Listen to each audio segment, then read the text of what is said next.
Oke, selamat datang semuanya. Kembali lagi di sini kita akan memberikan education season ya. Nah, jadi banyak banget yang di sini, Bang, gimana caranya ngelihat potensi untuk ngelong atau untuk nge-short gitu ya, baik Bitcoin ataupun altcoin. Nah, di sini aku kasih resep dan rumus aku yang bisa digunakan untuk scalping santai ya. Sekali lagi ya, scalping bisa, swing bisa, tergantung time frame yang digunakan. Nah, aku rekomendasikan untuk scalping itu biasanya time frame yang dipakai itu kurang lebih ya 1 jam dan 4 jam. Tapi kalau untuk time frame yang untuk swing itu 4 jam dan 1 hari. Nah, jadi 4 jam itu tetap dipakai sebagai konfirmasi guys, kayak gitu. Oke. Nah, jadi resepnya kalau menurut aku tuh gampang-gampang susah, tapi yang kalau semakin kita sering mencoba ya, kita akan semakin bisa gitu. Jadi bisanya tuh bukan dalam artian kita hebat atau pandai, tapi kita bisa memanfaatkan peluang atau momen di sebelah situ kayak gitu ya. Nah, jadi intinya kalau kripto itu kan volatile ya. Jadi kalau aku sih biasanya masih sering ada yang kesalahan ngeletakin SL, udah kena SL baru lanjut naik atau lanjut turun kayak gitu. Nah, SL-nya sebenarnya juga harus dipertimbangkan matang-matang gitu. Oke. Nah, cara yang pertama adalah kita pakai rumus satu aja, yaitu adalah SNR ya, atau support and resistance. Caranya gampang banget, langsung nggak perlu kita gambar-gambar kayak gimana. Nah, ini contohnya BTC ini udah aku gambar ya.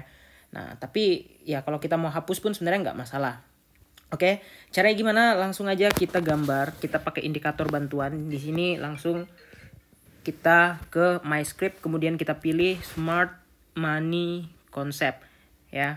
Nah, di sini yang paling atas ya, yang by Lux Algo. Nah, di sini dia udah otomatis nanti update tentang area-area support dan resist daripada suatu aset ya. Contoh, nah kayak gini Bitcoin.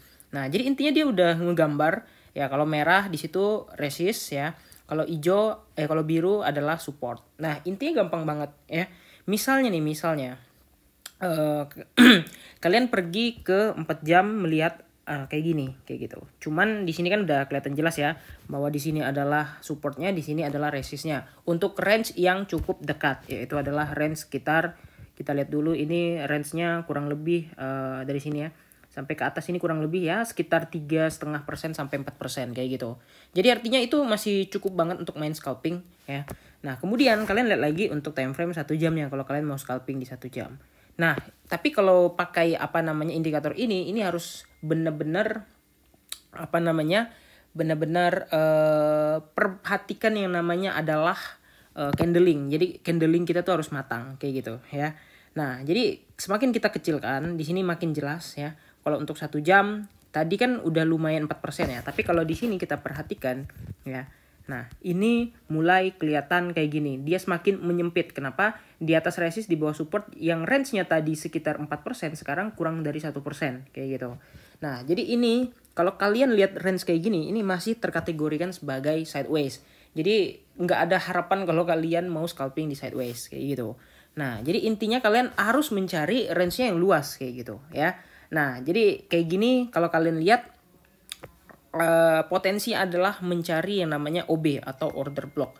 Order block itu apa? Order block itu adalah aset yang ramai kayak gini ya. Nah, di support ini banyak banget order blocknya. Kayak area di sini ada, di sininya ada, di sini ada, di sini ada, di sini ada, di sini ada, di sini ada. Jadi di sini ada potensi order block support yang mana orang akan membeli aset ketika dia harganya tuh menyentuh di area tersebut, sehingga memungkinkan terjadinya adanya pantulan gitu ya. Nah, di OB-nya tadi kayak gitu. Nah, kalau aku Bitcoin selalu biasanya belanja di OB. Kalau telat di OB pun misalnya nih kayak gini kan, udah telat tiba-tiba harga naik ya. Jadi ada peluang kita mau menunggu lagi ke harga atas kayak gitu. Tapi ingat, dengan catatan mencari range-nya yang jauh. Oke, kita contohin di altcoin. Ya, misalnya Theta lah ya. Misalnya Theta kita contoh. Ini random pick aja. Nggak tahu kenapa kepikiran ke Theta ya. Kita lihat dulu nih potensi apa yang ada di. Nah, kayak gini kan lumayan jauh nih guys. Oke. Ini untuk 1 jamnya kalau kita perhatikan bentar. Indikatornya belum muncul, indikatornya belum keluar, kita tunggu dulu.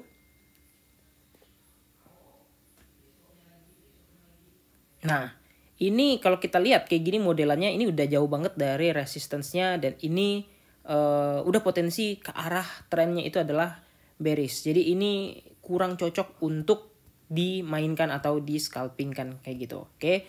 Nah, kita cari lagi. Ini WiFi lagi bermasalah lagi ya. Bentar guys. Kita mau coba pakai yang kita pakai ke iPhone aja.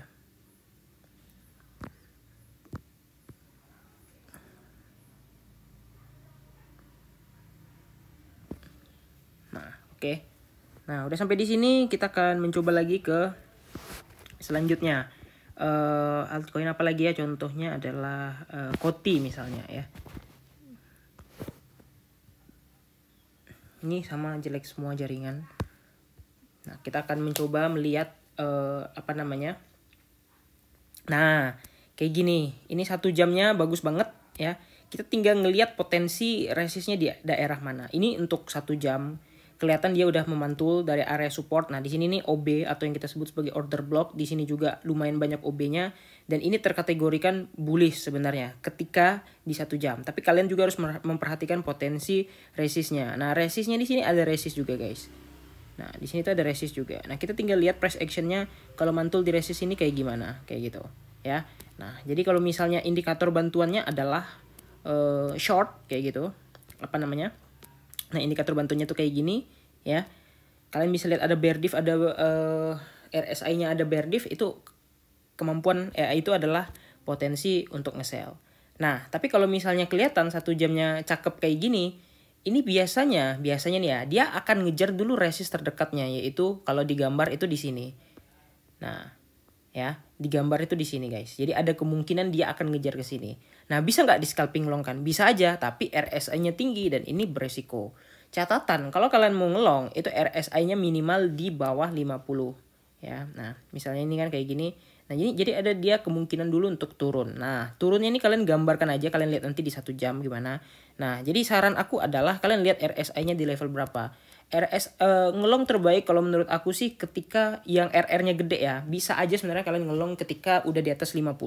Tapi dia nggak bakal jauh-jauh lagi ya. Kalau kayak gini misalnya ya, ketika harganya di bawah 50 atau mendekati di bawah oversold, ini adalah indikator yang bagus banget untuk kalian ngelong. Kenapa? Karena harganya bisa surge atau bisa spike atau bisa pumpnya itu lumayan ekstrim ketika dia ada indikator di bawahnya kayak gini guys. Nah, jadi kayak gitu ya. Intinya main cari support resistannya. Kalau misalnya kayak gini udah makin banyak warna birunya, ini kan biru ketemu biru kan ada biru-biru yang tebal kayak gini.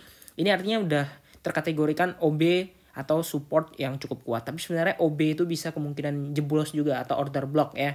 Baik di buying atau selling kayak gitu. Yang penting pandai-pandai kalian menormalisasikan menggunakan RSI-nya ini untuk penggunaan SMC-nya ini ya. Kira-kira gitu aja. Jangan lupa untuk like dan subscribe. See you next video. Bye-bye.